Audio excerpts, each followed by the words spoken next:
In the annals of history, there are luminous figures who seem destined for greatness even from their earliest days. Mohandas Karamchand Gandhi, lovingly known as Mahatma Gandhi, was one such extraordinary soul. Born on the 2nd of October in the year 1869, in the tranquil coastal town of Porbandar, nestled upon the Kathiawar Peninsula, young Gandhi's journey commenced in a place of quiet beauty and modesty. Porbandar, during that era, was a part of the princely state of Porbandar, nestled within the vast expanse of the British Raj.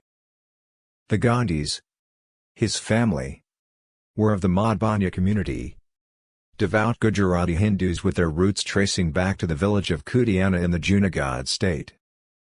At the center of this remarkable tale stands Gandhi's father, Karamchand Gandhi. He was a humble clerk in the state administration, his formal education being quite limited.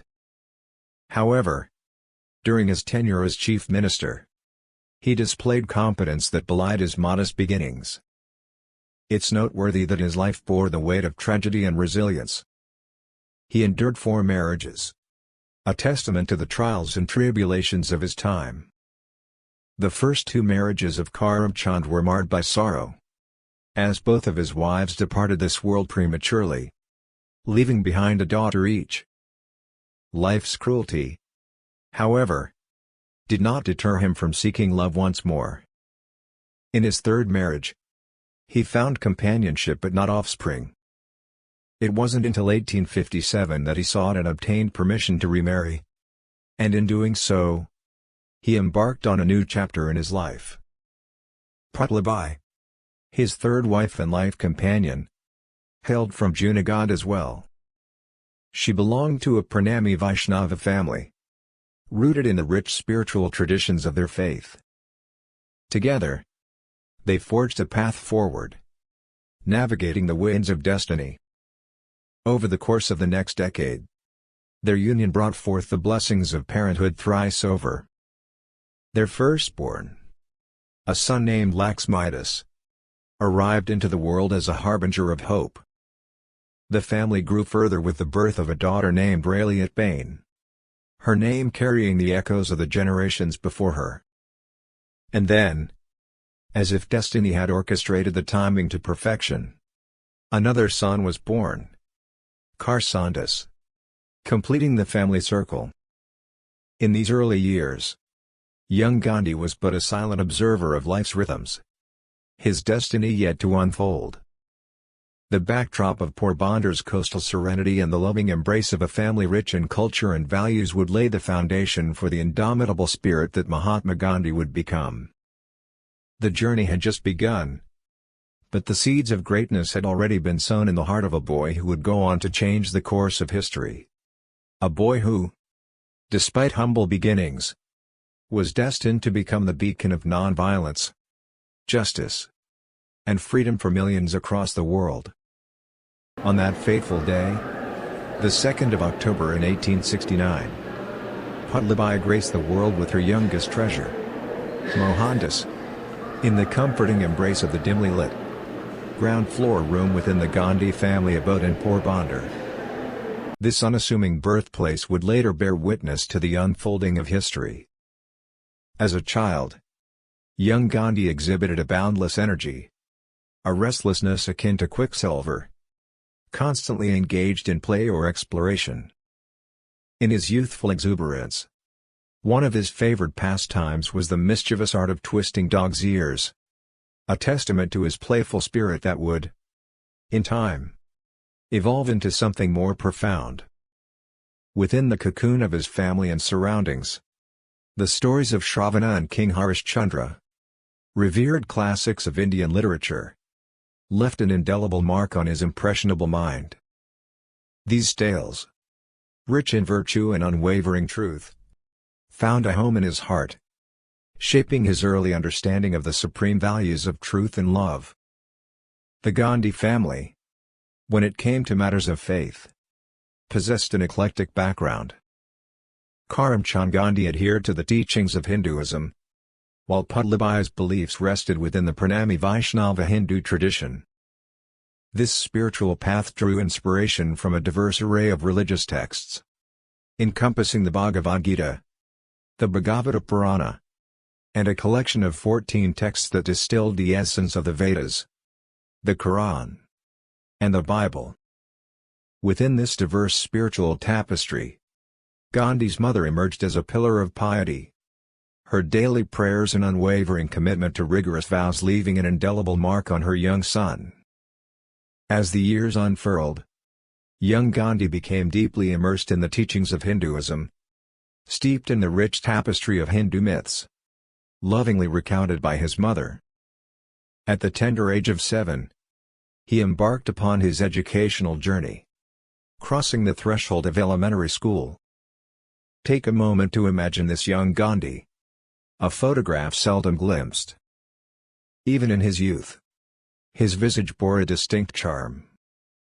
His face carried an enduring sweetness, and his ears, adorned with an elfin cleverness, hinted at the intellectual acumen that would come to define his future. Little did anyone know that within this unassuming boy resided the seeds of a great soul, one who would grow to become a guiding light for humanity, shaping the destiny of nations and championing the causes of truth, love, and nonviolence. The journey had begun, but the path ahead held mysteries that only time would unveil. As young Gandhi took his initial steps into the realm of formal education, he presented a stark contrast to the spirited explorer he had been at home. Shyness and introversion clung to him like a second skin, so palpable that he would often hasten home immediately after his classes concluded.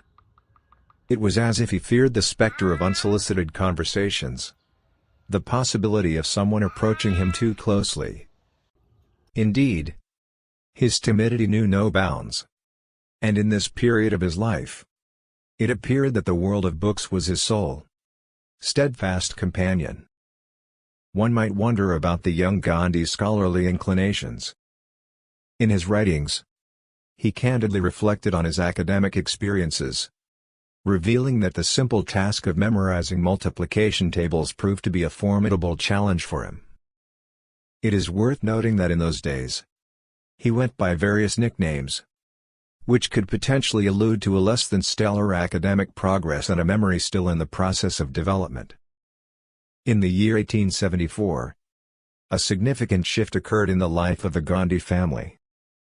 Karamchand Gandhi decided to uproot his family and move to Rajkot, where he assumed the role of counselor to the region's ruler, the Thakur Sahib. It was here, at the age of 9, that young Gandhi joined the local school in Rajkot. The curriculum encompassed a range of subjects, including arithmetic, history, the intricacies of the Gujarati language, and the broad canvas of geography. At the age of 11, a pivotal transition unfolded as he enrolled in the prestigious Alfred High School in Rajkot. However, his disposition remained largely unchanged.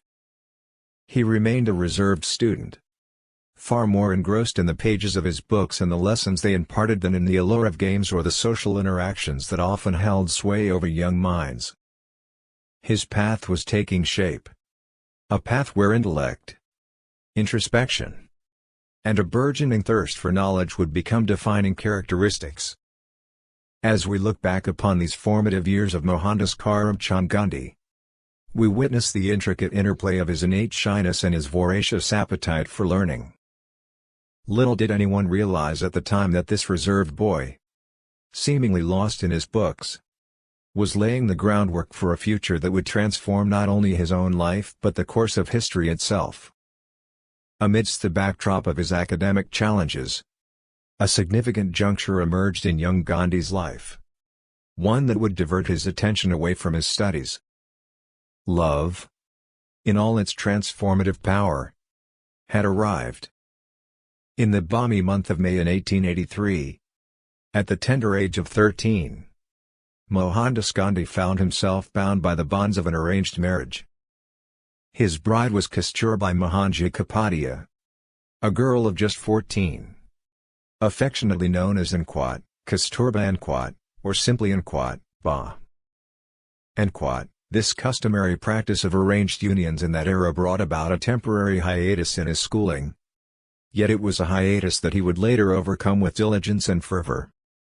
Recollections of their wedding day lingered in Gandhi's memory as a joyous occasion. A tapestry woven with new garments, delectable sweets, and the warmth of gatherings with relatives. However, in adherence to tradition, Kasturba would spend extended periods at her parents' home, a separation that was commonplace during those times. Love, indeed, had played a significant role in Gandhi's life from an early age. It's worth noting that he had been engaged several times before he even began his journey through elementary school. Tragically, these engagements were marked by the untimely deaths of his betrothed brides. Hence, when the call of marriage came at the age of 14, it was not the fervor of unbridled love but the weight of tradition that beckoned him. The question naturally arises, why marry at such a tender age? In that era, the customs of India dictated that marriages often took place during the early years of adolescence, much like the practices observed during Korea's Joseon dynasty. Consequently, it was not uncommon for two souls to be joined in matrimony at the age of 14. It may seem remarkably young by today's standards, but it was the prevailing norm, a reflection of the customs and traditions that held sway over society at that time. Thus, in the midst of academic pursuits and the rhythms of early youth, Mohandas Gandhi embarked on a journey into the realms of love, marriage, and tradition, laying the foundation for the profound life that awaited him, a life destined to be intertwined with the destiny of a nation. Young Gandhi stood on the precipice of an uncharted territory, his heart heavy with apprehension, for he had never received any formal instruction on the intricacies of the wedding night. This was an experience shrouded in mystery and unfamiliarity, and he approached it with a sense of trepidation. In a twist of fate, it was not his father or a seasoned elder who would serve as his guide in this intimate moment. Instead, it was his sister-in-law who extended her wisdom and understanding to the young groom. These unexpected lessons unfolded, and one can only imagine the profound intensity of that very first night. It was a moment filled with vulnerability and a heady mix of emotions, one that would forever mark his journey into adulthood. As time passed and Gandhi matured, he would later reflect upon this pivotal juncture in his life with a deep sense of introspection. It was from that moment onward that his awareness of desire awoke within him, stirring at a remarkably young age. This awakening, rooted in the experiences of that night, would come to shape not only his personal journey but also his philosophical and spiritual path. In the quietude of that intimate experience and the accompanying emotional awakening, the seeds of self-awareness were sown. Mohandas Karamchand Gandhi was a man who would embark on a lifelong quest to understand the intricacies of human desire and the enduring power of self-discipline. His journey had taken a profound turn, and he would go on to become a beacon of truth, love, and non-violence, not only for his beloved India but for the entire world. Reflecting on his teenage years, Gandhi admitted to harboring lustful feelings for his young bride, even during his school days. He was possessive and jealous, especially when Kasturba visited a temple with her friends. This complex mix of emotions troubled him. Indeed, the restlessness that gripped young Gandhi during those turbulent nights naturally led to frequent school absences and academic challenges. His burgeoning inner turmoil manifested itself in unexpected shifts in behavior.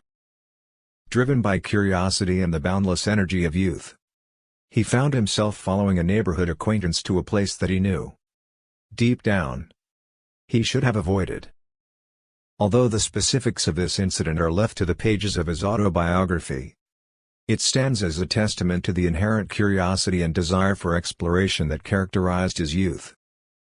It was a brief deviation, a momentary divergence from the path he had known, driven by the irresistible allure of curiosity. Fortune would have it that his vigilant wife, Kasturba, began to discern the changes in his behavior. She became suspicious of his activities, her intuitive concern serving as a pivotal moment in their relationship. It was a moment of awakening, not just for Gandhi but for their shared journey. As they navigated the complexities of married life and the challenges of youthful desires. Despite these moments of curiosity and deviation, Gandhi's family remained deeply rooted in their unwavering religious beliefs and strict dietary principles, with a particular dedication to the Vishnu sect. This sect adhered to the most stringent of rules, guided by profound spiritual considerations, and certain foods were strictly prohibited due to these deeply held beliefs. Any departure from these values marked a significant departure from the disciplined and devout household in which Gandhi had been raised. These early years were marked by a clash between youthful exploration and the steadfast principles of his family's faith. In this crucible of experience, the foundations of his moral and spiritual journey were tested. It was a period of self-discovery, transformation, and the delicate balancing act between desire and discipline, a journey that would ultimately shape the life and legacy of Mohandas Karamchand Gandhi, the Mahatma. Gandhi's journey through his younger years was not without its quirks and idiosyncrasies, and his older brother provided a glimpse into some of the eccentricities that defined his early life. It was revealed that, during his youth, Gandhi harbored intense fears, a phobia that extended to various aspects of life, including the specters of thieves and snakes. This fear was so profound that it cast a shadow over his interactions with others, making his older brother exercise greater caution around him. In his own self-reflection, his brother even considered himself a bit of a coward when compared to young Gandhi. In one rather curious episode, driven by youthful curiosity, Gandhi's brother decided to venture into the world of culinary exploration without their parents' knowledge. His daring culinary experiment involved goat meat, a delicacy that was decidedly unconventional in their household. However, his initial foray into this uncharted territory did not yield the enjoyable experience he had hoped for, resulting in a rather unpleasant bout of vomiting. Gandhi himself, initially repelled by the idea of consuming goat meat, shared a somewhat similar aversion to this particular dish. The distaste for it ran so deep that he and a friend even embarked on a venture to open a clinic dedicated to helping people overcome their inability to consume goat meat. This endeavor, fueled by their shared quirkiness, reflected the curious and unconventional spirit of their youth. However, Gandhi's curiosity did not stop at culinary pursuits. It led him down a different, albeit not entirely unexpected, path: smoking cigarettes. At a tender age, he found amusement in exhaling copious amounts of smoke. This habit began modestly, with the collection of discarded cigarette butts. But as time went on, he found himself unable to afford this peculiar pastime. Consequently, he took up smoking in earnest, a habit that would shape his life in unexpected ways. But there was a darker side to this newfound fascination.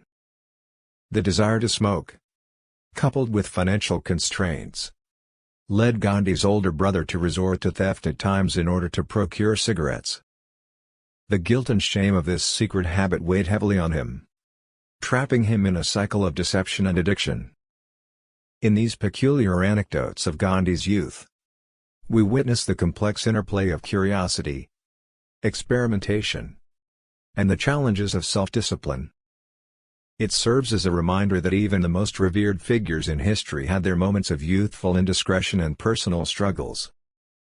Gandhi's journey toward becoming the Mahatma was marked by a series of transformations, each step contributing to the formation of his character and his unwavering commitment to truth, love, and nonviolence. In the late 1885, tragedy cast its shadow over young Gandhi's life when his father, Karamchand, passed away. At just 16 years old, Gandhi had to grapple with the profound loss of his father, a figure who had played a pivotal role in his upbringing and early years. The void left by this loss was immense, and it marked a significant turning point in his life. Shortly after this heartbreaking loss, at the tender ages of 17 and 16, Gandhi and Kasturba embarked on a new chapter of their lives as parents, welcoming their first child into the world. Sadly, their joy was short-lived, as the baby's life was tragically brief, living only a few days. This double blow of losing his father and their first child had a profound and enduring impact on the young couple, shaping their perspectives and priorities in life. Over the years that followed, Gandhi and Kasturba were blessed with 4 more children.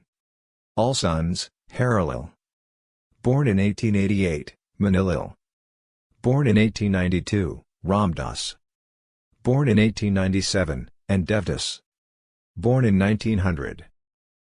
The trials and tribulations of parenthood added layers of responsibility and depth to Gandhi's evolving life journey. In November 1887, at the age of 18, Gandhi completed his high school education in Ahmedabad.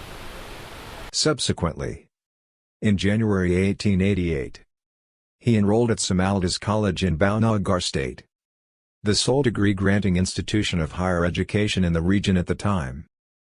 However, Gandhi's path took an unexpected turn as he decided to discontinue his studies and return to his family in Porbandar.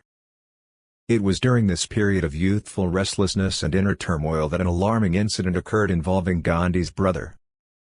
Consumed by a profound sense of shame and despair, his brother attempted to swallow pieces of a toxic plant, contemplating suicide.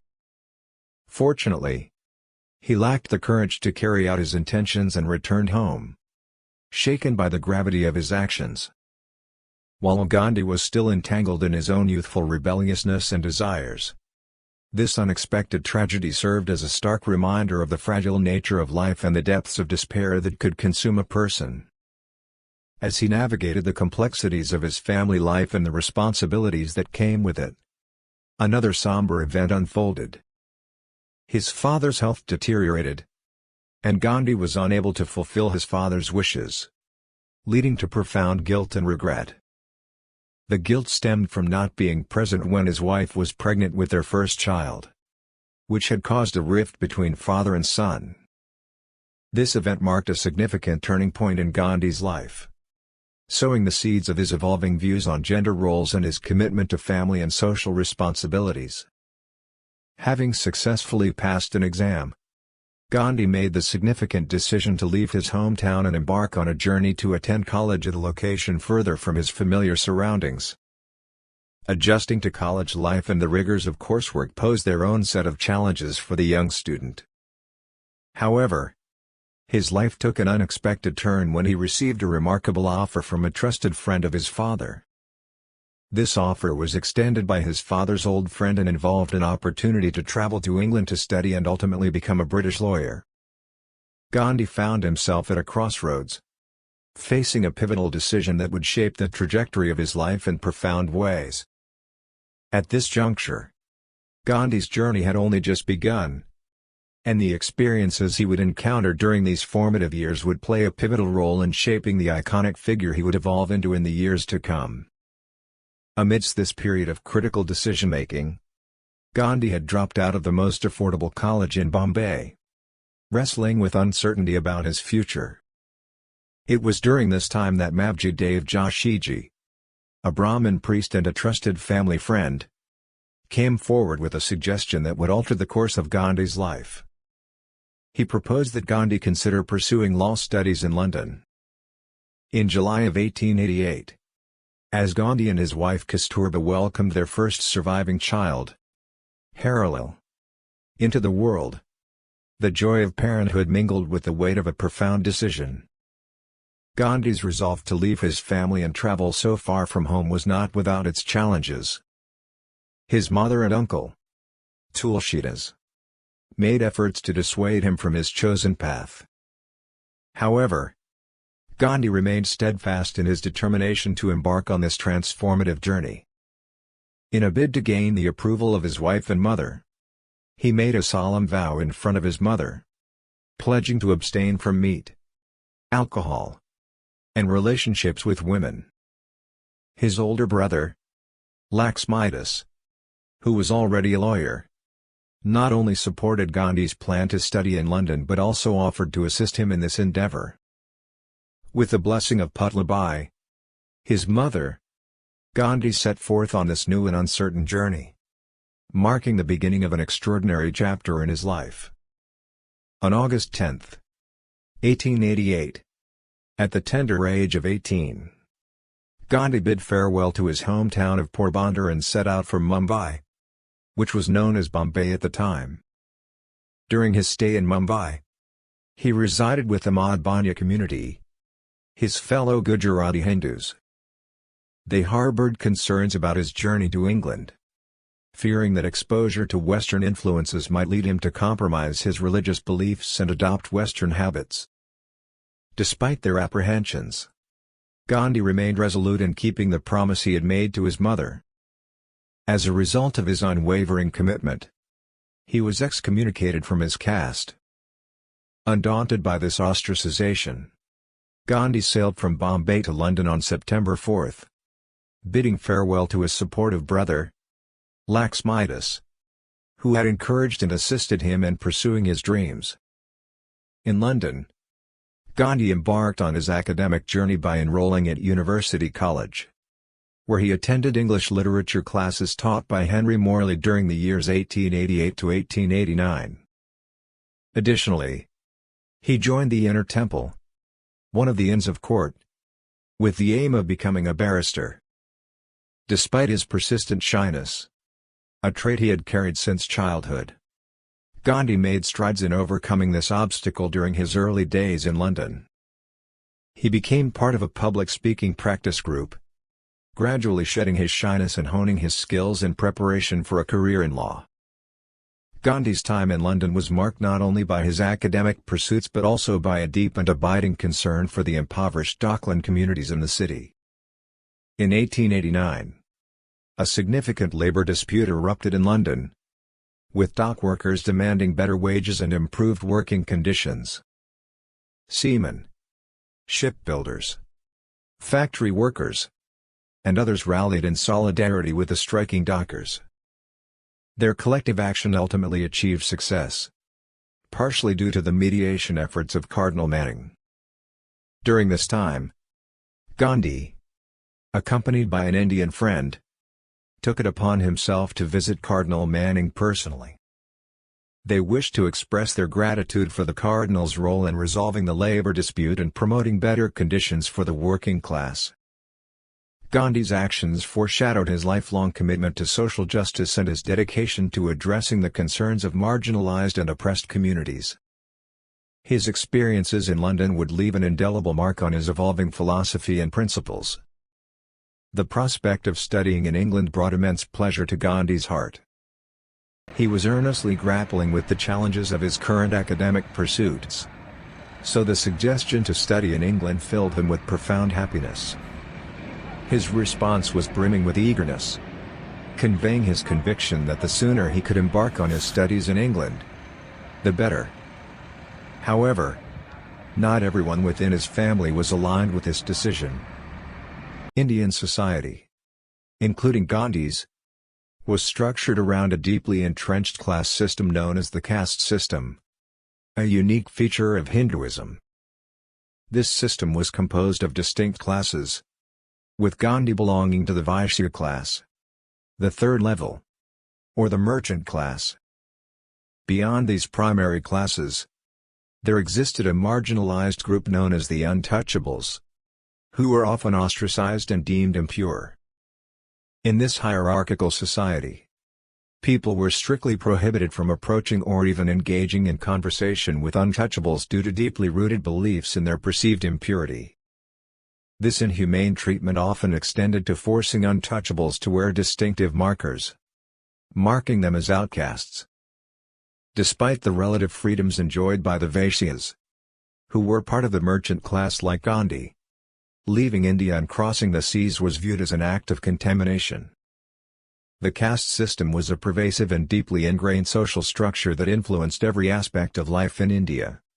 From social interactions to occupational choices. It created rigid boundaries and enforced a strict code of conduct based on one's birth. Leaving one's homeland to travel to distant lands, particularly the Western world, was perceived as a departure from these established norms and traditions, further complicating Gandhi's decision to study in England.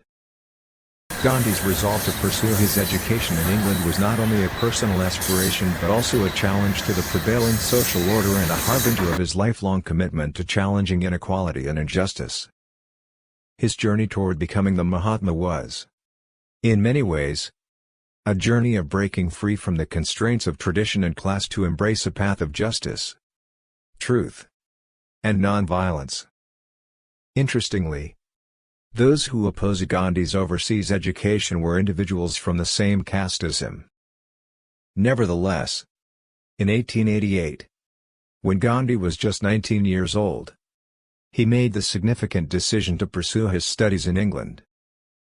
This marked the beginning of a substantial challenge that had the potential to fundamentally reshape his life.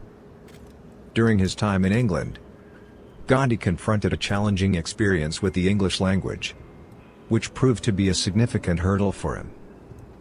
In order to adapt to the new culture, he decided to emulate British judges and modify his style of speech to a more sophisticated manner. Additionally, he adopted the fashion of wearing a fedora, which significantly altered his appearance. This transformation gave Gandhi a unique and distinctive look, a snapshot of which can be observed in a photograph taken when he was 22 years old. Throughout this period, Gandhi invested considerable effort into cultivating his new style.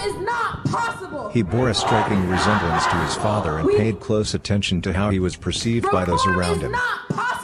Clothing was just one aspect of this transformation, and he even reached out to his family, requesting that they send him the fasting rope that his brother possessed. This request displayed a somewhat materialistic and worldly inclination, especially during his youth.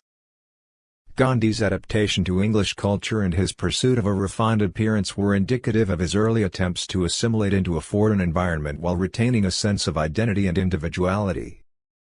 These early experiences would ultimately shape his evolving sense of self and his distinctive approach to life and leadership. Beyond his physical appearance, Gandhi embraced another significant aspect of his life during his time in England: vegetarianism. At the time, it was believed that a vegetarian diet promoted good health, and Gandhi became a member of the Vegetarian Society in London during his overseas studies. His passionate nature led him to actively engage in various activities, contributing to a notable transformation in his personality during his stay in England. However, while in England, Gandhi made a critical decision that would have a lasting impact on his life. In an attempt to emulate Indian international students who often concealed their marital status, Gandhi pretended to be a bachelor and went on casual dates with British girls. He did this primarily because he was deeply troubled by India's practice of child marriage and felt embarrassed by it. He thought he should hide his marital status but found himself in a predicament when an older woman, who had taken a liking to him, insisted on introducing him to a potential fiancé. Ultimately, Gandhi could no longer bear the weight of his deception and confessed to being married, without any wrongdoing on his part. Following this incident, he withdrew from these social engagements and focused solely on passing the bar exam. 3 years after arriving in England, he achieved his goal, obtaining a lawyer's license at the age of 22 and proudly returning to his hometown. Gandhi's time in England was marked by personal growth, intellectual development, and a commitment to values such as vegetarianism and truthfulness.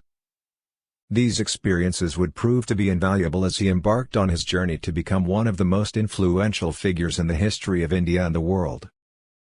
However, despite obtaining his lawyer's license, Gandhi's path did not become a straightforward one. He opened a law office in Mumbai, a bustling city, and initially, his business thrived. After some time, he received his first case request, But as soon as he attempted to cross-examine the opposing party's witnesses in court, his extreme shyness took over. He struggled to utter a word in the courtroom, and no one came forward to entrust their cases to him after witnessing this episode. Frustration mounted, leading Gandhi to seek new opportunities. With the assistance of his brother, he found work in South Africa. In 1893, at the age of 24, Gandhi embarked on a journey to South Africa, where he took on a role assisting with legal matters for an acquaintance of his brother. Although he typically entrusted cases to British lawyers and performed auxiliary tasks, such as document preparation, it was a stepping stone for Gandhi's future endeavors. Gandhi's move to South Africa marked a turning point in his life. Little did he know that this experience would profoundly shape his principles and beliefs, and eventually lead him to become a global icon of nonviolent resistance and social justice. His time in South Africa would be instrumental in the development of his philosophy of satyagraha, truth force, and his commitment to fighting discrimination and injustice. Gandhi's journey to South Africa marked a momentous turning point, not only in his life but also in the histories of India and England. His initial destination in South Africa was the province of Natal, which had been under British colonial rule since 1843. As a result, it was home to a significant Indian population, primarily brought in due to the labor needs of British colonial enterprises. The British had established vast sugarcane, tea, coffee, and other crop plantations in the region, which required a substantial workforce.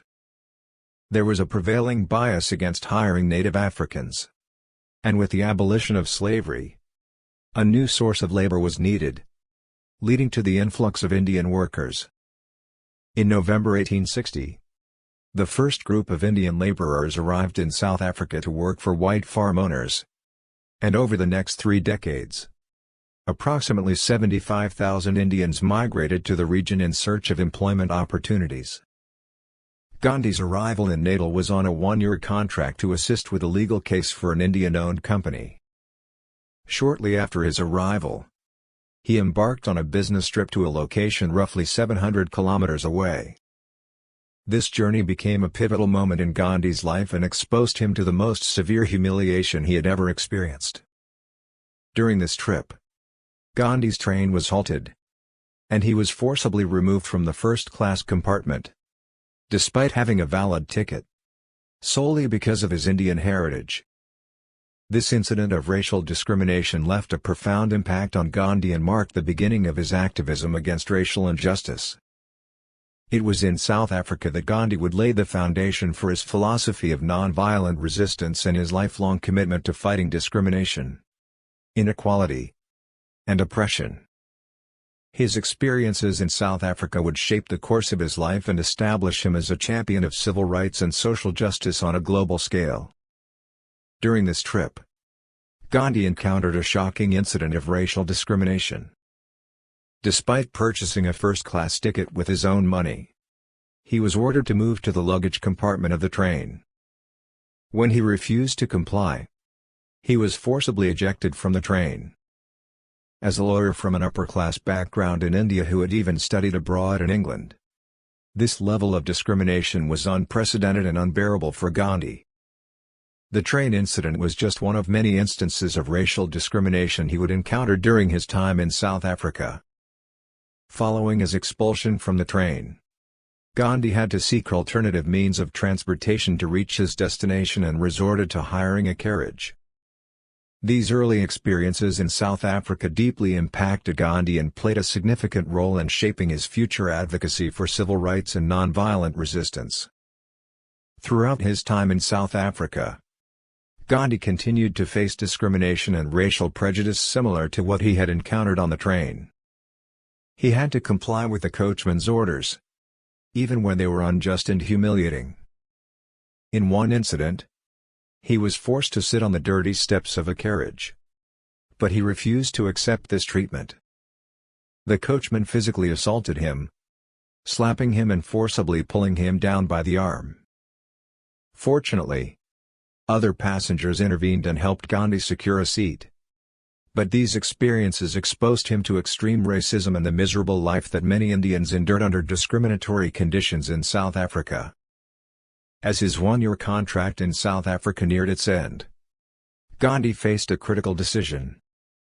Instead of returning to India, he chose to stay in South Africa and dedicate himself to improving the plight of the Indian community. He decided to work as a lawyer to advocate for the rights of Indian people in South Africa. This decision marked a significant milestone in Gandhi's life and set him on the path to becoming a champion of civil rights and social justice. On August 22, 1894, the Natal Indian Congress was founded, with Gandhi playing a key role in its organization. This organization aimed to raise awareness about the discrimination faced by the Indian community and the need for social change. A photo of the executives of the Natal Indian Congress was taken at the time, with Gandhi among them. Despite his relatively youthful appearance, Gandhi was only 25 years old at the time. Gandhi's response to discrimination was characterized by his commitment to nonviolence. Even when his family was attacked, and he himself was beaten by white individuals, Gandhi chose not to respond with anger or legal action. Instead, he believed that a wise man's duty in such situations was to endure the pain with patience. He considered himself a wise man who had no other choice but to endure. This commitment to nonviolence quickly became well known through media coverage. However, Gandhi's reputation faced a significant setback during the Protectorate War that took place in October 1899. This war, known as the Second Anglo-Boer War, was fought between the Dutch settlers, Boers, and the British in South Africa. Gandhi found himself involved in the conflict, and his role in these events raises questions about his stance on nonviolence and his connection to the war. Gandhi's decision to participate in the Protectorate War, also known as the Second Anglo-Boer War, indeed raised eyebrows and stirred controversy. His role in the conflict was primarily that of a medical volunteer. He had obtained a medical license and took charge of a group consisting of approximately 40 Indian officers and 100 soldiers. Their mission was to evacuate patients and provide medical assistance to those affected by the war. However, a significant issue was that these medical personnel aligned themselves with the British side of the conflict. The question that arises is, why did Gandhi choose to participate in a war involving the British and the Boers? His motivation was not driven by a desire for personal fame or glory. Instead, he believed that by aiding the British, Indians could earn recognition for their contributions and, in turn, secure more rights and political influence for the Indian community in South Africa. Gandhi held the expectation that their involvement would lead to expanded political positions and greater rights for Indians in the region. However, reality did not align with Gandhi's intentions. His participation on the side of the British led to strong criticism from the Indian community, which viewed it as a betrayal of the nonviolent movement. Gandhi was labeled as a British stooge by some and faced significant opposition from those who believed that he had compromised his principles. Gandhi's decision to participate in the war marked a complex chapter in his life. On one hand, he sincerely believed that by supporting the British, he could better the position of Indians in South Africa. He saw it as a pragmatic approach to achieving tangible improvements in their lives. Yet, on the other hand, this decision put him at odds with the principles of nonviolence and civil disobedience that he had championed. The war itself was a brutal and devastating conflict that had far-reaching consequences. It pitted the British Empire against the Boer republics of Transvaal and the Orange Free State. It was characterized by intense fighting, including guerrilla warfare and brutal tactics on both sides. The civilian population suffered immensely, and it resulted in significant loss of life. Gandhi's role as a medical volunteer meant that he witnessed the horrors of war firsthand. He tended to wounded soldiers and witnessed the suffering of the wounded and displaced. This experience had a profound impact on him and deepened his commitment to the principles of nonviolence and social justice. He began to question the ethics of war and the violence it unleashed on humanity. While Gandhi's involvement in the Protectorate War was met with criticism and controversy at the time, it also served as a turning point in his life. It forced him to reflect on the true cost of violence and the importance of nonviolent resistance. His experiences during the war would ultimately shape his future advocacy for civil rights, social justice, and nonviolent protest, both in South Africa and later in India. Gandhi's journey was one of personal transformation, marked by moments of complexity and introspection, as he navigated the challenging terrain of social and political change. In contrast, in Britain, Gandhi's actions during the Protectorate War received a very different response. He was even awarded a medal by the British for his efforts during the war. This divergence in perception added complexity to Gandhi's role in the war. However, despite Britain's victory in the Protectorate War, it did not lead to the improvements for the Indian community in South Africa that Gandhi had hoped for. In 1906, a significant event occurred that had a profound impact on Gandhi's life and his future activism: the implementation of the Asiatic Registration Act, also known as the Registration Act, which introduced restrictive measures affecting the Indian population in South Africa. This act would shape Gandhi's path as he began to lead nonviolent protests and campaigns against such discriminatory laws. The Asiatic Registration Act, also known as the Registration Act, was a discriminatory law implemented in South Africa. Under this law, Indian individuals over the age of 8 were required to register and obtain a registration card. Additionally, they had to provide their fingerprints and other personal information such as their name, height, and caste. This act was a means to further intensify discrimination against the Indian population in South Africa. It was designed to monitor and control the Indian community and subjected them to various forms of racial discrimination. Gandhi's response to the Registration Act was one of nonviolent resistance and civil disobedience. He organized protests, marches, and strikes to oppose this unjust law.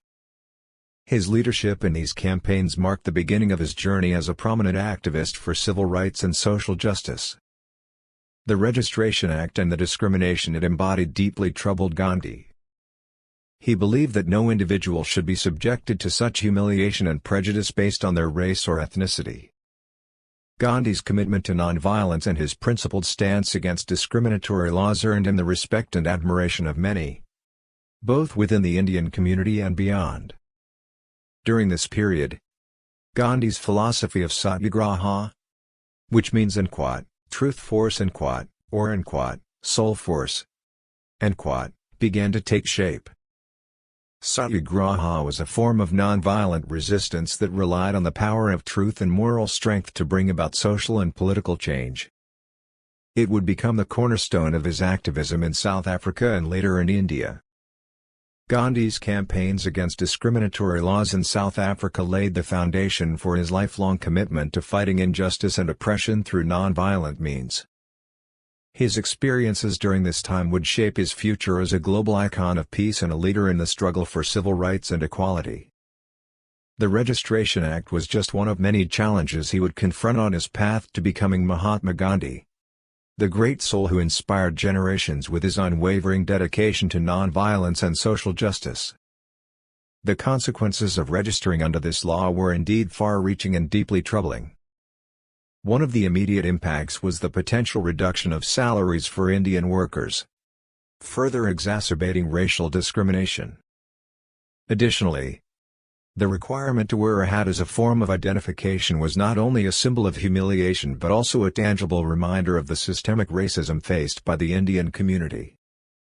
In September 1906, Gandhi took a significant step in opposition to this unjust law. He initiated a movement in which people pledged to refuse to register their fingerprints and actively sought ways to eradicate this discriminatory legislation. During this period, Gandhi underwent a profound transformation in his appearance and identity. He abandoned the Western-style formal suit he had been wearing and grew a beard. Instead, he adopted traditional Indian clothing as a symbol of his authentic Indian identity. Gandhi's decision to wear Indian clothing was not a superficial change but a symbolically potent rejection of British-imposed norms and laws. It represented his growing disillusionment with British laws and his belief in the importance of self-reliance and authentic Indian identity. Gandhi's adoption of Indian attire signified his commitment to resisting British oppression through non-violent means and his determination to inspire others to do the same. This change in appearance marked the beginning of a new chapter in Gandhi's activism in South Africa. He not only led campaigns against discriminatory laws but also worked tirelessly to unite the Indian community in their struggle for civil rights and justice.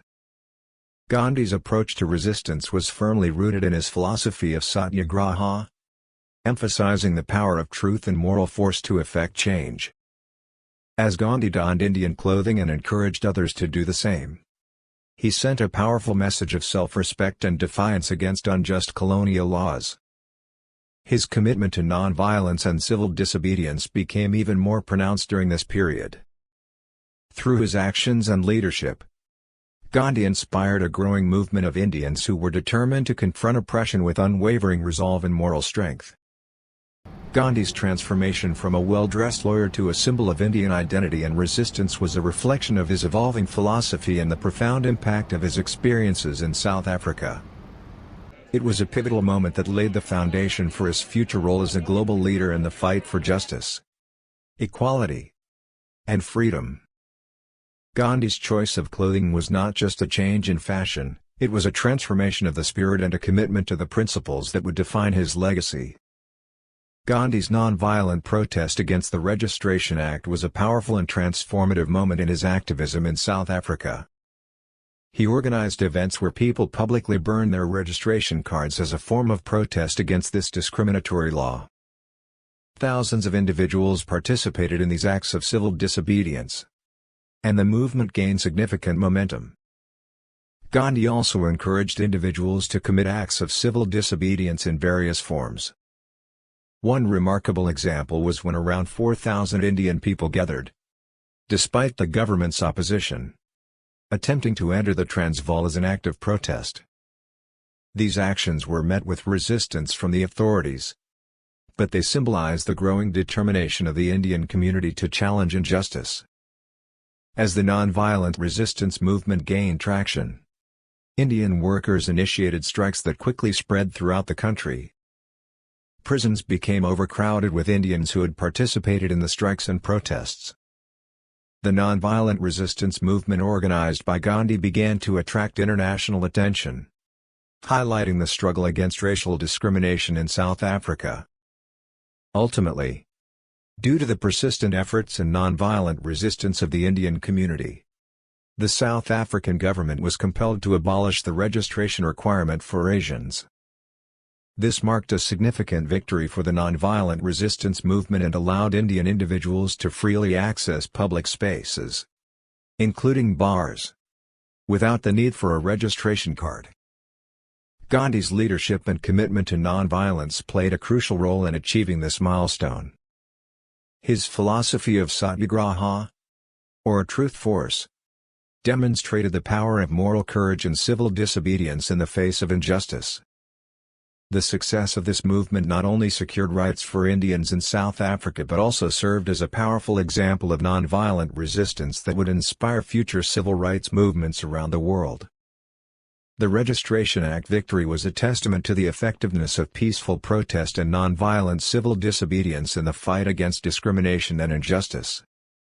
It marked a turning point in Gandhi's life, solidifying his commitment to these principles and foreshadowing his future role as a global leader in the struggle for human rights and social justice. In 1918, Gandhi found himself facing a significant dilemma as World War I raged on, and discussions about India's role in the war were underway. His strategic thinking and belief in the potential for India's progress toward self-governance led him to a pivotal decision. Gandhi believed that if Indians supported the British in their war effort and Britain emerged victorious, It could create a favorable atmosphere for the British government to be more receptive to granting self-government to India. He saw this as an opportunity to expedite India's path to achieving its goals of self-governance and independence.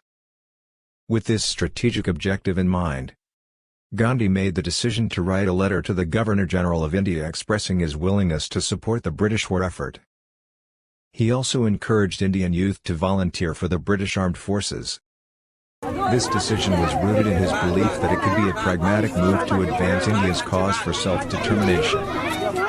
Gandhi's stature as a widely recognized national hero, particularly due to his previous activism in South Africa, meant that his call to support the British war effort resonated with many Indians. They saw it as a potential means to accelerate India's journey towards self-determination.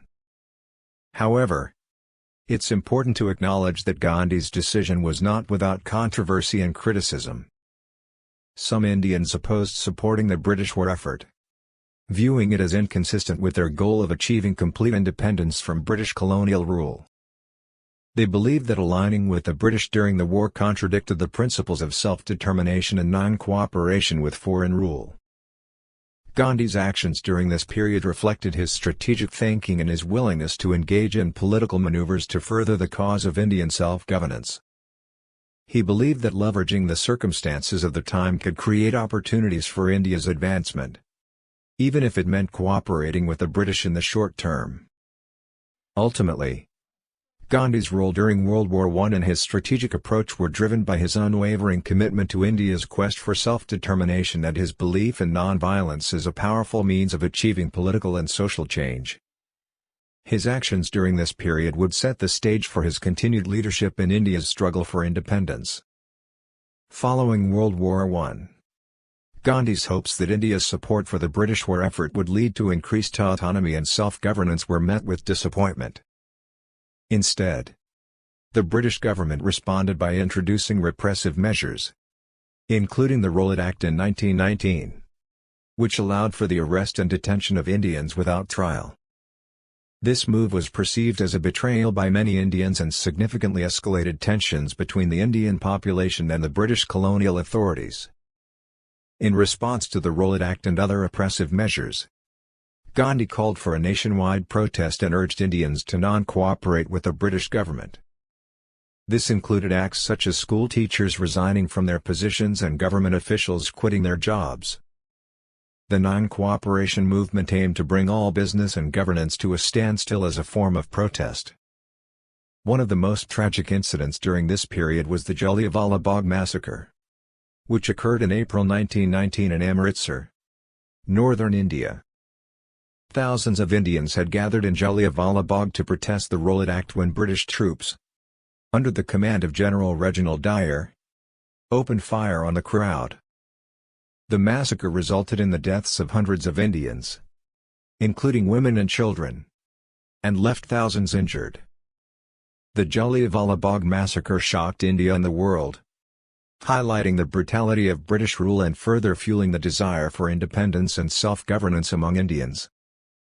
Gandhi, deeply affected by this tragedy, continued to advocate for nonviolent resistance and civil disobedience as powerful tools for achieving India's freedom. During this turbulent period, Gandhi's leadership in the non-cooperation movement gained immense popularity and galvanized the Indian masses. His commitment to nonviolence and his unwavering belief in the power of peaceful protest became guiding principles for the Indian freedom struggle. Despite the setbacks and repressive measures imposed by the British, Gandhi's influence continued to grow, setting the stage for the larger independence movement that would follow. The Jallianwala Bagh massacre deeply outraged the Indian population and fueled anti-British sentiment. In the United Kingdom, there were initially articles describing the incident as a riot, but it was later acknowledged as a massacre and condemned as a dark stain in British history. In response to these events and the deteriorating relationship between Indians and the British colonial authorities, Gandhi took significant actions to oppose colonial rule. He returned all the British medals he had received for his service during the Boer War and the Zulu War and assumed a leading role in the resistance against colonial rule. His commitment to non-violent civil disobedience and his ability to mobilize the masses became central to the struggle for India's independence. During this period, Gandhi continued to lead various movements in India, emphasizing self-reliance and the use of domestically produced goods over British imports. This led to the famous image of Gandhi spinning a spinning wheel, symbolizing the importance of Indian handicrafts and self-sufficiency. He encouraged Indians to boycott British products and prioritize goods made with Indian labor and technology. Gandhi's promotion of the spinning wheel and khadi, hand-spun cloth, was not merely a call for economic self-sufficiency but also a symbolic rejection of British-imposed norms and control. It represented his belief in the significance of self-reliance and the empowerment of the Indian population through economic independence. As his advocacy for nonviolent resistance and Swadeshi, self-reliance, gained momentum, Gandhi's influence continued to grow, and he became a key figure in the Indian independence movement. His principles of nonviolence, civil disobedience, and economic self-sufficiency would guide the path to India's eventual independence from British colonial rule.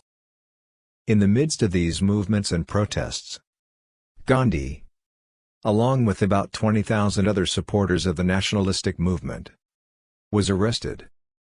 Gandhi was sentenced to 6 years in prison for sedition. But even while incarcerated, he continued his resistance against the British. He conducted 2 hunger strikes during his imprisonment and continued spinning on the spinning wheel.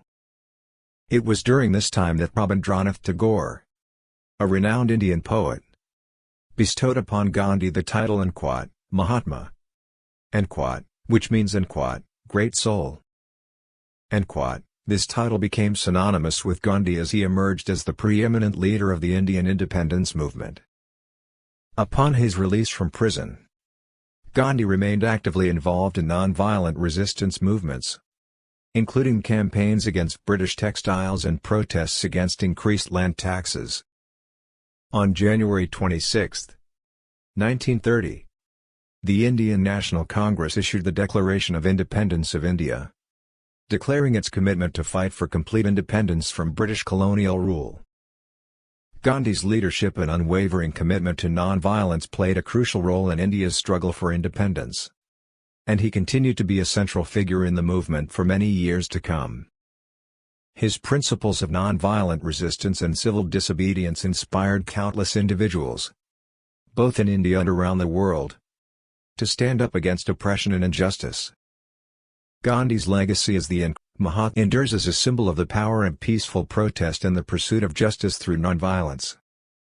The Salt March, also known as the Dandi March, stands as one of the most iconic and impactful nonviolent protest actions led by Mahatma Gandhi against British colonial rule in India. It was a powerful demonstration against the British-imposed salt tax, which made it illegal for Indians to produce salt and forced them to purchase it from the British, subject to a heavy tax. Gandhi, accompanied by a group of his devoted followers, initiated this historic march from the Sabarmati Ashram in Ahmedabad, Gujarat. They embarked on a journey covering approximately 386 kilometers, 240 miles, ultimately reaching the coastal village of Dandi on the Arabian Sea. This remarkable expedition spanned a month, commencing with just 8 followers. However, as they advanced, more and more people joined the march, swelling its ranks. Despite facing violent suppression and brutality from British authorities and police along their path, Gandhi and his followers steadfastly adhered to their commitment to non-violence. They endured severe beatings without retaliation, a strategy that drew global attention and garnered sympathy for their cause. This non-violent resistance tactic proved highly effective in shaping international public opinion against British rule in India. The Salt March symbolized the resilience and determination of the Indian people to break free from oppressive colonial policies. It was a peaceful yet powerful statement that demonstrated the strength of civil disobedience and the unwavering resolve to fight for freedom and justice.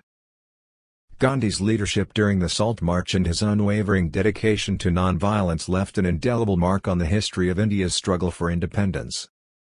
The climax of the Salt March occurred when Mahatma Gandhi himself produced salt on the shores of Dandi, openly defying the British salt laws. This symbolic act of civil disobedience resonated deeply with people across India and around the world, further galvanizing the Indian independence movement.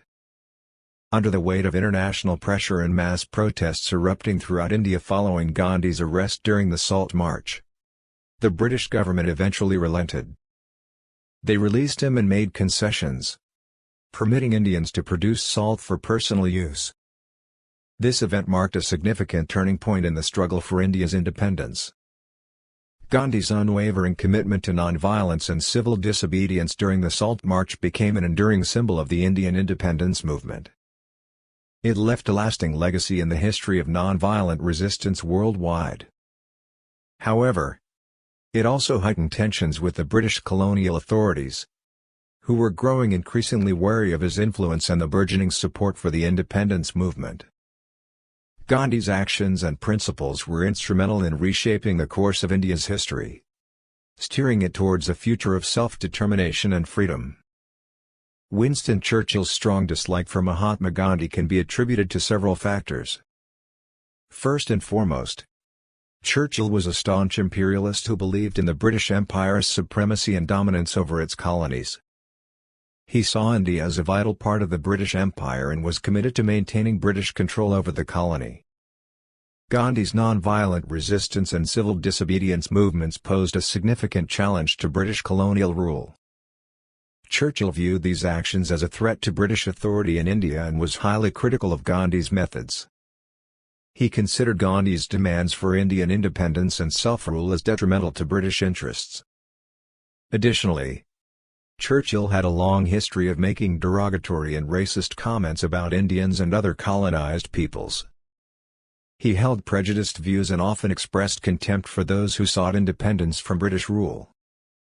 His deep-seated racism and imperialist beliefs further fueled his animosity towards Gandhi and the Indian independence movement.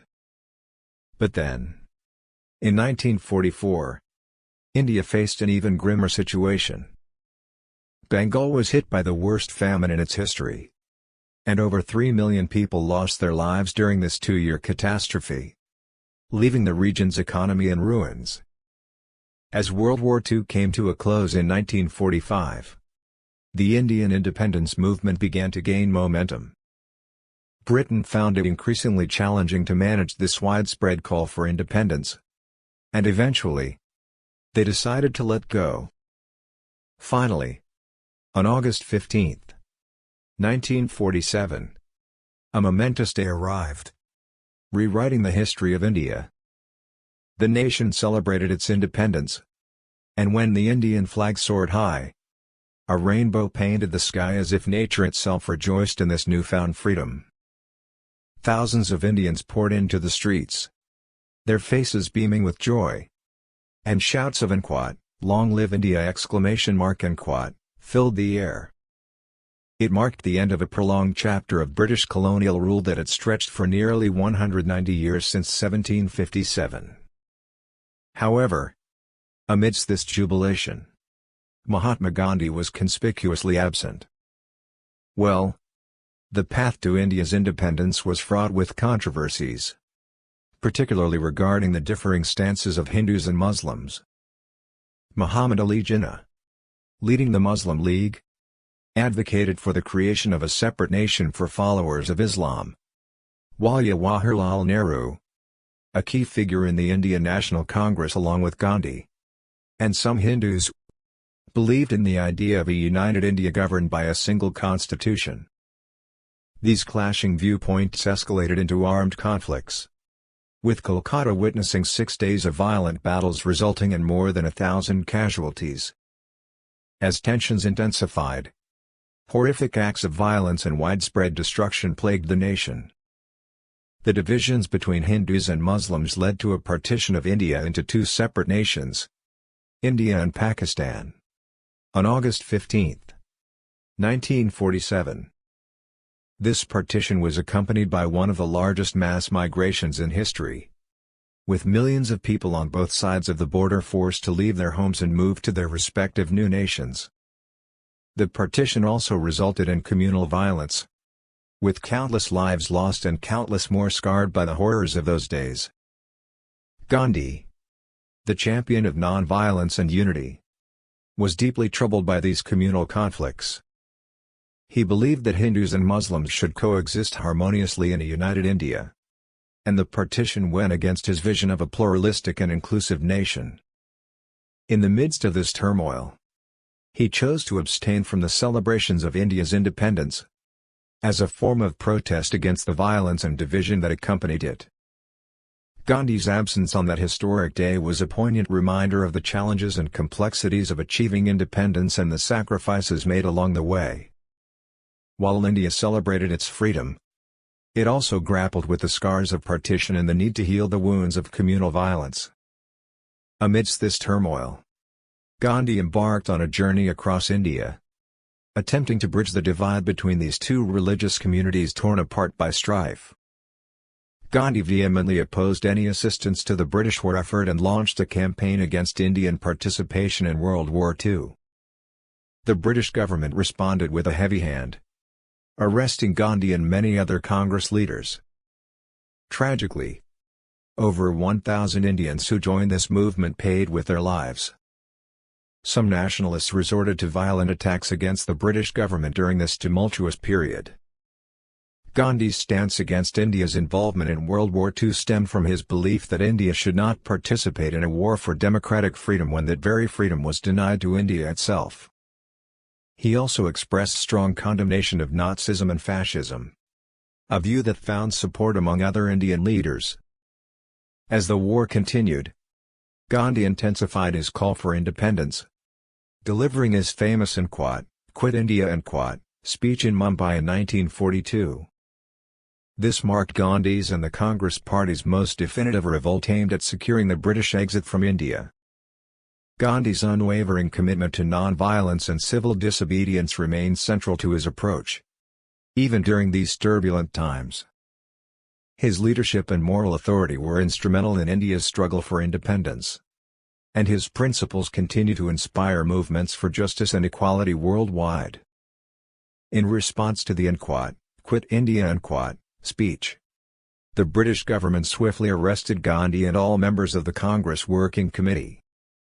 In retaliation, Indians damaged or destroyed hundreds of government-owned railway stations, police stations, and telegraph lines. In 1942, Gandhi, then nearly 73 years old, urged his countrymen to completely cease cooperation with the imperial government. He advocated non-violence, emphasizing that Indians should neither harm nor injure British people but be willing to endure suffering and even death if violence was threatened by British officials. He made it clear that the movement would not be halted by individual acts of violence, believing that the ordered anarchy of the existing administrative system was worse than real anarchy. Gandhi urged Indians to adopt the motto "Karo ya mero" do or die in pursuit of their rights and freedoms. Gandhi's arrest resulted in a 2-year detention at the Aga Khan Palace in Pune. During this time, his close associate Mahadev Desai passed away from a heart attack, and his wife Kasturba also died after 18 months of imprisonment on February 22, 1944. Gandhi himself suffered from a severe bout of malaria. Despite the personal hardships and losses he endured, Gandhi's resolve and commitment to the cause of Indian independence remained unshaken. His leadership and unwavering dedication to non-violence continued to inspire millions of Indians in their struggle against British colonial rule. While in jail, Gandhi agreed to an interview with Stuart Gelder, a British journalist. However, when Gelder's interview summary was released, it contained statements that appeared to suggest Gandhi was willing to make unexpected concessions, shocking many, including Congress workers and Gandhi himself. They believed he had misrepresented his views on various topics and falsely disavowed the Quit India movement. Gandhi was released from prison on May 6, 1944, due to his declining health and the need for surgery. The British government did not want his death in prison to incite unrest in the nation. However, when he returned to the political scene, he found it significantly altered, with the Muslim League now occupying a prominent position.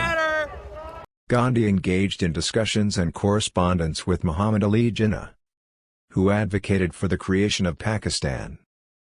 Gandhi insisted on a united, religiously plural, and independent India that accommodated both Muslims and non-Muslims. These discussions continued into 1947. While Congress leaders were in jail, other political parties supported the war effort and gained organizational strength. Although underground publications criticized the ruthless suppression of Congress, the party had limited control over events. As the war neared its end, the British government signaled its intent to transfer power to Indian hands. At this juncture, Gandhi called off the struggle, and approximately 100,000 political prisoners, including Congress leaders, were released. The period following his release marked a critical phase in India's struggle for independence, with negotiations and discussions shaping the future of the nation. The tragic evening of January 30, 1948, at 5:17 p.m., found Mahatma Gandhi in the company of his grandnieces, strolling in the garden of Birla House, now known as Gandhi Smriti. He was on his way to address a prayer meeting when Nanaram Godse, a Hindu nationalist, approached him and fired 3 close-range shots into his chest from a pistol. The tragic incident unfolded swiftly. Some accounts suggest that Gandhi died instantly, while others, including an eyewitness journalist, describe how he was carried into Birla House, where he passed away approximately 30 minutes later. During those moments, a member of Gandhi's family recited verses from Hindu scriptures. The news of Gandhi's assassination sent shockwaves across the nation. Prime Minister Jawaharlal Nehru addressed the countrymen over the All India radio, mourning the loss of their beloved leader. He described Gandhi as Bapu, the father of the nation, and expressed the deep void created by his absence, not only for himself but for millions of people in India. Nanaram Godse, the assassin, had affiliations with the Hindu Mahasabha and the Rashtriya Swayamsevak Sangh. He made no attempt to flee, and several other conspirators were swiftly apprehended. Among the accused were Nanaram Vinayak Godse, Narayan Apte, Vinayak Damodar Savarkar, Shankar Kastaya, Dattatreya Parchur, Vishnu Karkare, Madanlal Pawa, and Gopal Godse. The trial began on May 27, 1948, and lasted for 8 months before Justice Atmacharan delivered his final verdict on February 10, 1949. The prosecution called 149 witnesses, while the defense called none. All the defendants except one were found guilty. 8 men were convicted for their involvement in the murder conspiracy, and others were convicted for violating the Explosive Substances Act. Vinayak Damodar Savarkar was acquitted and released. Nanaram Godse and Narayan Apte were sentenced to death by hanging, while the remaining 6, including Godse's brother Gopal, received life imprisonment. The passing of Mahatma Gandhi prompted a nationwide outpouring of grief. Over 1 million people participated in the 5-mile-long funeral procession that took more than 5 hours to travel from Birla House, where he was assassinated, to Rajghat. Another 1 million watched the procession pass by. Gandhi's body was transported on a specially adapted vehicle, with the chassis dismantled to create a high-floor platform to allow people to pay their respects. The engine was not used, instead, the vehicle was pulled by drag ropes held by 50 individuals each. The impact of Gandhi's death reverberated far beyond India. In London, all Indian-owned establishments remained closed in mourning. Thousands of people from diverse faiths and backgrounds, including Indians from across Britain, converged at India House in London to express their condolences. On that fateful day, the atmosphere was filled with anticipation and hope as Mahatma Gandhi walked through the welcoming crowd. The weight of his lifelong struggle for independence and peace bore down on his frail shoulders. He leaned on the support of his two great-granddaughters, affectionately known as his walking canes, for he had fasted for 5 days and was weakened by his commitment to non-violence. As he made his way through the throng of well-wishers, a man dressed in a khaki military uniform approached him. Gandhi, ever the symbol of humility and compassion, greeted the man with clasped hands and a warm smile. It was a customary gesture of respect, and he even prepared to allow the man to touch his feet, a traditional sign of reverence in India. But in a shocking and tragic turn of events, the man suddenly pulled out a pistol. In the midst of the crowd's cheers and the sun-drenched atmosphere, 3 shots rang out in quick succession. The echoes of those gunshots would reverberate through history, leaving an indelible mark on the world. In that moment of chaos and confusion, the great Mahatma fell. The man in the khaki uniform, Nonviolent Godse, had committed an act that would change the course of history. Those who witnessed the scene were struck with disbelief and horror. The man who had led India on its journey to independence, who had advocated for peace and non-violence, had become a martyr for the very cause he held dear. As Gandhi lay on the ground, the enormity of the tragedy began to sink in. The nation was plunged into mourning. The man who had inspired millions with his words and actions, who had challenged an empire through peaceful resistance, had been silenced by an assassin's bullet. Gandhi's last moments were a testament to his unwavering commitment to his principles. His final words, "He Rama," which mean, "O God," were uttered in the face of violence and hatred. Even in that moment, he did not waver from his message of peace and unity. The assassination of Mahatma Gandhi was a profound loss for India and the world. It was a stark reminder of the challenges faced by those who championed the cause of peace and non-violence in a world torn apart by conflict. Gandhi's legacy, however, would endure, inspiring generations to come to strive for a better, more peaceful world. Today, his memorials and the places associated with his life serve as a reminder of the enduring power of his message. In those fateful moments, Mahatma Gandhi's voice uttered the sacred words, "He Ram. Rama 6," as he called upon God's name. His great-granddaughters, who stood by his side, witnessed the heart-wrenching scene unfold before them. The entire surrounding crowd was left in stunned silence as the life of the father of the nation came to a sudden and tragic end. The man responsible for this heinous act was Nonviolent Godse, an extremist with strong Hindu nationalist beliefs.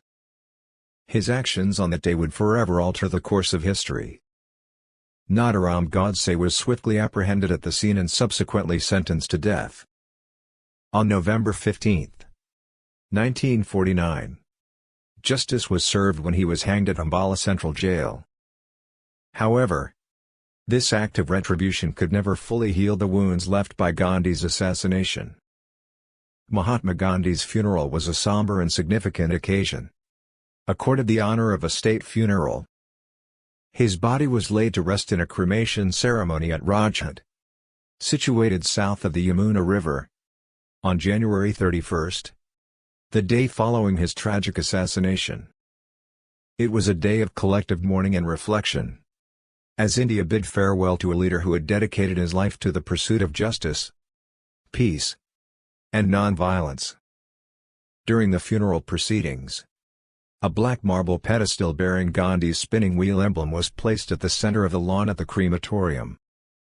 Jawaharlal Nehru, the Prime Minister of India at that time, attended the funeral and delivered a poignant memorial speech to honor Gandhi's memory. His words resonated with the millions of mourners who had gathered to pay their respects. The funeral procession itself was a testament to the impact Gandhi had on the Indian people. It drew an astonishing turnout of over 2 million mourners. A remarkable figure considering that the population of Delhi at the time was approximately 1.74 million in 1951. This overwhelming show of grief and reverence spoke volumes about the deep connection and admiration that the people of India held for their beloved Mahatma. As the flames of the funeral pyre consumed Gandhi's physical form, his legacy blazed even brighter in the hearts and minds of the nation. His teachings of nonviolence, civil disobedience, and unity in the face of adversity continue to inspire generations to come, guiding India on its path towards a brighter and more just future. Gandhi's memory lives on not only in the pages of history but also in the collective conscience of a nation and the world. Amidst the confusion and shock that followed the assassination of Mahatma Gandhi, rumors initially swirled, suggesting that Muslims had been responsible for taking the life of a prominent Hindu leader. However, the truth behind the assassination revealed a different narrative. The actual assailant, Nanaram Godse, was a Hindu extremist and a member of the Rashtriya Swayamsevak Sangh (RSS), a militant Hindu organization that held anti-Islamic views. Godse did not attempt to flee the scene after shooting Gandhi. Instead, he was apprehended by an enraged crowd. He faced their fury and was subsequently arrested by the police. On November 15, 1949, Godse and his accomplices were executed for their involvement in the assassination. It is crucial to note that many individuals, including those who may have disagreed with Gandhi on various issues, vehemently criticized the act of taking his life as a grave mistake. Even Lord Louis Mountbatten, who had met with Gandhi several times to discuss India's independence, firmly denied the rumors that Muslims were responsible for Gandhi's death. He argued that such an act would have ignited a full-blown civil war in India. Muslims held great respect for Gandhi, and there were instances where he successfully mediated conflicts between Hindus and Muslims, fostering a spirit of unity. The extremist group Rashtriya Swayamsevak Sangh (RSS), to which Nanaram Godse belonged, has since transformed into a legal political party in India and wields political influence. It is closely associated with the ruling party in India at the time of this response, the Hindu nationalist Bharatiya Janata Party (BJP). However, it is essential to emphasize that Nanaram Godse's actions were universally condemned as criminal by the vast majority of people, regardless of their political affiliations or beliefs. The reasons provided by Godse during his trial, even though he maintained a composed demeanor, were neither justified in the eyes of the law nor acceptable to the moral conscience of society. Gandhi's legacy as a champion of peace, non-violence, and unity continued to resonate with people from all walks of life, transcending political boundaries and serving as a reminder of the principles he stood for throughout his life.